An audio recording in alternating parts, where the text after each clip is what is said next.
Good evening, visitors. Welcome to the Australian War Memorial's Last Post ceremony. My name is Suzanne Peterson, and joining us today from the Royal Australian Navy is Commander Scott Dixon. Commander Dixon is joining us today as one of his final duties in uniform after more than 30 years of service in the Australian Defence Force. Sir, we thank you for your service and wish you well on your future endeavours. We warmly welcome the family of Private Raymond Thomas Reid, whose story will be told shortly. We welcome the veterans who have served, those that are still serving, and the families that love and support them. The live stream of this ceremony is made possible by the Returned and Services League of Australia and the RSL and Services Club Association. We welcome members who are watching the broadcast of this ceremony across Australia. During this evening's ceremony, wreaths will be laid at the base of the Pool of Reflection by family and visitors to the memorial. If you are able, please stand and join in singing the national anthem.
The Australian War Memorial was the vision of Charles Bean, Australia's First World War official historian.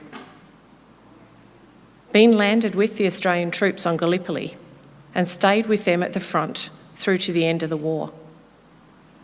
The idea of this national memorial and museum came to him at Pozières in France, in the depths of the bloody fighting of 1916.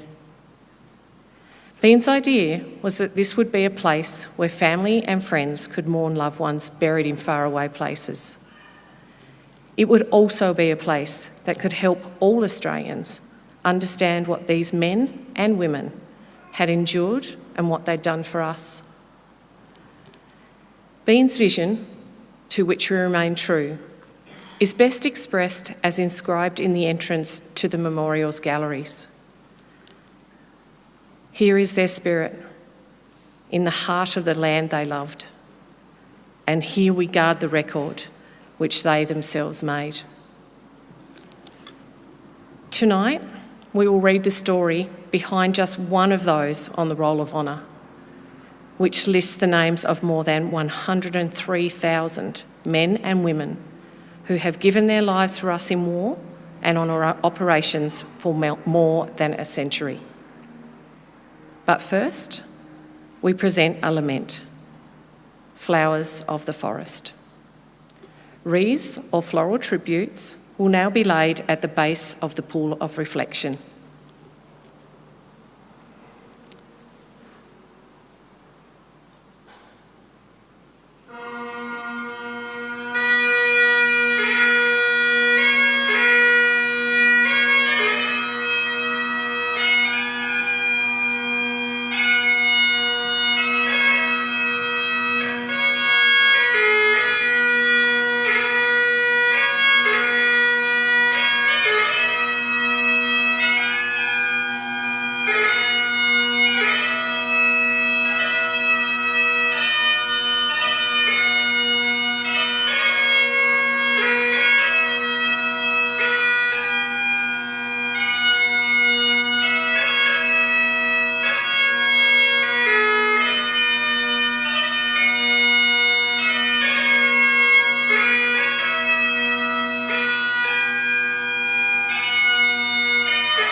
Today, we remember and pay tribute to Private Raymond Thomas Reid.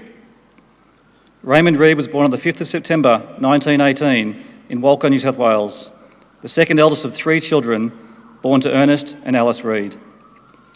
Young Raymond received his education at Woolbrook Public School and was a keen sportsman, enjoying competitive cycling and participating in the local trotting community with his horse called Little Don. He was also an active member of the local militia and was working as a projectionist at Armidale's Capitol Theatre when war broke out in 1939. Raymond Reid was among the first men in his region to volunteer for service, enlisting in the 2nd Australian Imperial Force on the 23rd of October 1939. He was assigned to the 2nd Battalion and began a short period of training in Australia. During this time, he was selected to become a dispatch rider and completed further training to undertake his role delivering messages between headquarters and the front line. Before embarking, Private Reid was granted a short period of leave, which he used to return home to Woolbrook, where he was farewelled by the local community at an evening dance. Wishing him a safe and speedy return, Reid was given a gold-mounted wallet which contained notes and gifts from his friends and relatives. Returning to camp at Ingleburn, Reid and his comrades embarked for active service from Sydney on the 9th of January 1940, headed for the Middle East. The 2nd Battalion arrived in Egypt in mid-February and travelled to Palestine, where they carried out further training with the rest of the 16th Brigade. It later returned to Egypt to prepare for operations. In January 1941, Reid's unit took part in the advance into eastern Libya, fighting to capture the coastal town of Bardia, and Reid earned his nickname, Bomber. Following the successful capture of Bardia and several thousand Italian troops, the Allies continued their advance along the Libyan coast. Reid's unit took part in the bitter fighting to capture the port city of Tobruk at the end of January, securing a garrison for Australia and British forces. The 2nd Battalion remained until early March, at which point they embarked for Greece, which was under threat of the Nazi invasion. Those who remained at Tobruk came under a lengthy siege as Axis forces made a swift push towards Egypt. Reid and his comrades arrived in Greece at the end of March 1941 and were deployed to resist the German invasion. Outnumbered and overwhelmed, the Allied units were soon forced to withdraw. The 2nd Battalion first met the Germans at Tempe Gorge, where they were involved in desperate fighting to hold off Nazi forces to permit the safe evacuation of Allied forces further south. Overwhelmed and forced to retreat, Reid joined a party of 60 men led by Major Paul Cullen. Assisted by Greek nationals, they made their way south to the island of Skiathos before sailing in luggers to Chios Island. They remained there until the 4th of May when they sailed for Crete. Reid's party arrived in Heraklion the next day. Only a few of the men still had blankets or coats, and almost all of them were suffering from dysentery. Reid and his mate Gunner Thomas Simpson were the most ill, having arrived suffering also from typhoid. They were admitted to the 7th General Hospital on Crete, where they were treated for their illnesses. As German forces began preparing for the airborne invasion of Crete, the situation rapidly deteriorated. Reid and Simpson were evacuated to Palestine on the 19th of May, narrowly avoiding disaster when their hospital on Crete was bombed the following day. On arrival, they were admitted to hospital in Palestine, now both seriously ill. Reid's condition quickly worsened, and he succumbed to his illness on the 2nd of June 1941. 9 days later, his friend Simpson died. Reid's commanding officer, Lieutenant Dunlop, wrote to Reid's father in Woolbrook, "I knew Ray as a first-class dispatch rider ever since we left Australia, and particularly during the last 3 months. He was popular with everyone, and it was a great shock and sorrow to us all that his illness proved to be typhoid and that he died."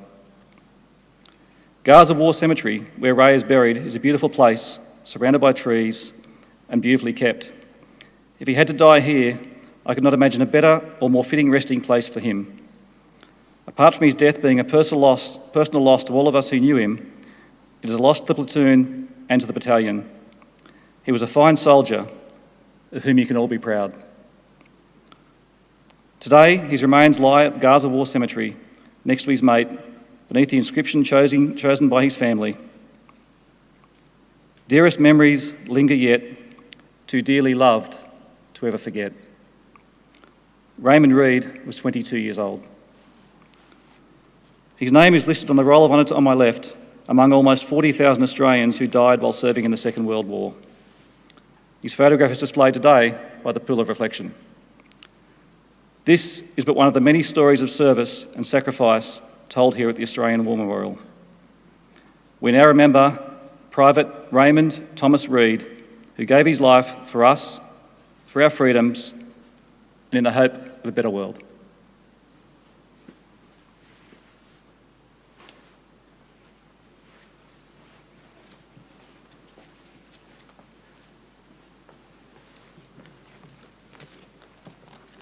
Please stand for the reading of the Ode and the sounding of the last post.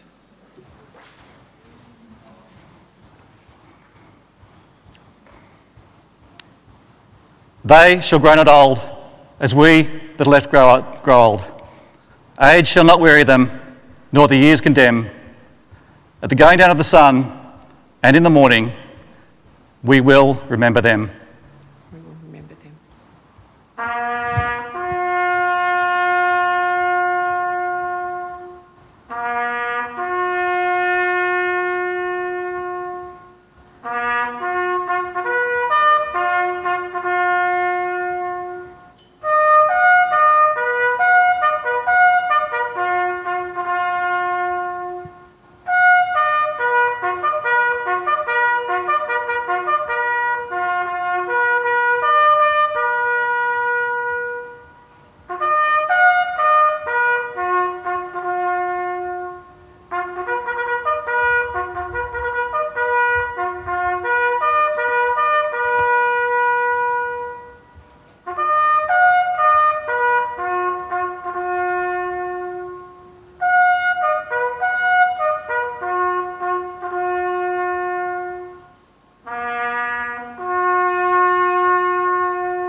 Lest we forget.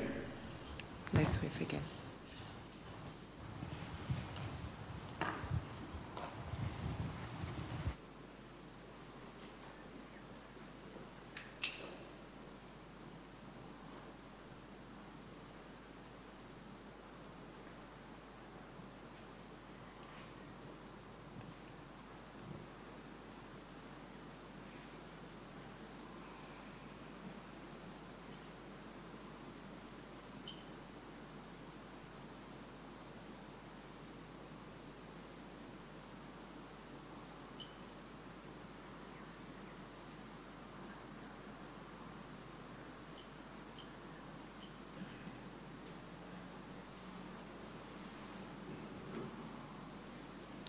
We leave you this evening with the words of the memorial's founder, Charles Bean.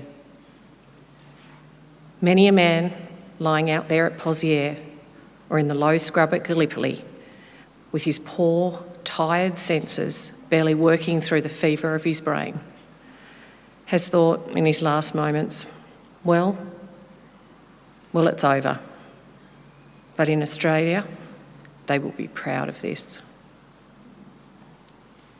Ladies and gentlemen, girls and boys, that concludes the last post ceremony. On behalf of the Director, staff and volunteers, thank you for visiting the Australian War Memorial today and for your continued support of the Memorial's development project. We wish you all a very pleasant evening.